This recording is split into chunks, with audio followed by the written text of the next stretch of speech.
उत्तर प्रदेश में कांग्रेस अपनी सियासी जमीन वापस हासिल करने के लिए बेताब है। कांग्रेस की जिस सियासी जमीन पर कभी सपा ने कब्जा कर लिया था, उसे छीनने के लिए कांग्रेस ने एक ऐसा दांव चला है जिसकी काट निकाल पाना सपा ही नहीं बल्कि किसी भी पार्टी के लिए टेढ़ी खीर साबित होना तय है।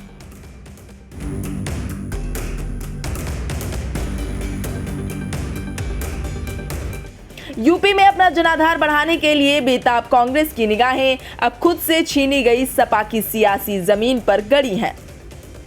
90 के दशक में सपा ने कांग्रेस के मुस्लिम वोट बैंक को चोट देकर सत्ता का स्वाद चखा और सियासी बुलंदियां हासिल की।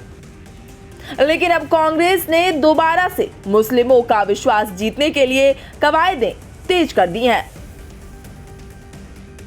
मीडिया रिपोर्ट्स पर यकीन किया जाए तो यूपी के 22% मुस्लिम मतदाता सूबे के 28 से 30 लोकसभा सीटों पर अपना असर रखते हैं।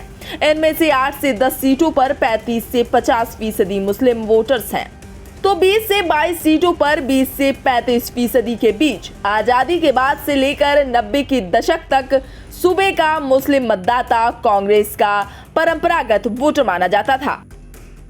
लेकिन राम मंदिर आंदोलन के दौरान जिस तरह से मुलायम सिंह यादव ने फैसले लिए, उसके बाद से मुस्लिम समाज पर उन्होंने अपनी पकड़ मजबूत बना ली थी, जिसे वापस पाने के लिए कांग्रेस अब बेताब दिखाई दे रही है। कांग्रेस की यूपी अल्पसंख्यक कमेटी दिसंबर में पश्चिमी उत्तर प्रदेश के मुजफ्फरनगर में उलेमाओं का एक बड़ा सम्मेलन करने जा रही है। इसके बाद दूसरा मुस्लिम सम्मेलन रुहेलखंड के बरेली या मुरादाबाद में कराने का प्लान है। इसी तरह से पूर्वांचल और सेंट्रल यूपी में भी सम्मेलन की रूपरेखा बनाई गई है। दूसरी तरफ कांग्रेस उलेमाओं को पत्र लिखकर भी उनका विश्वास जीतने की योजना बना रही है। बीते शनिवार को भी कांग्रेस ने यूपीसीसी की कार्यकारिणी का गठन करते हुए दांव खेला था।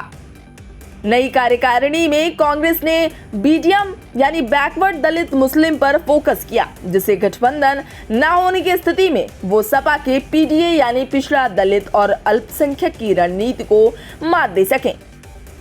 नई कार्यकारिणी में कांग्रेस ने 43 ओबीसी, 41 सामान्य, 23 दलित और 22 मुस्लिम पदाधिकारियों को जगह दी है। अब गौर करने वाली बात यह है कि कांग्रेस जिस तरह से सपा की रणनीति को मात देने के लिए दांव खेल रही है, उससे भविष्य में गठबंधन पर कितना असर पड़ेगा। वहीं एक सवाल यह भी है कि क्या वाकई कांग्रेस सपा के वोट बैंक में अपनी नई तरकीब से सेंधमारी करने में कामयाब हो पाएगी।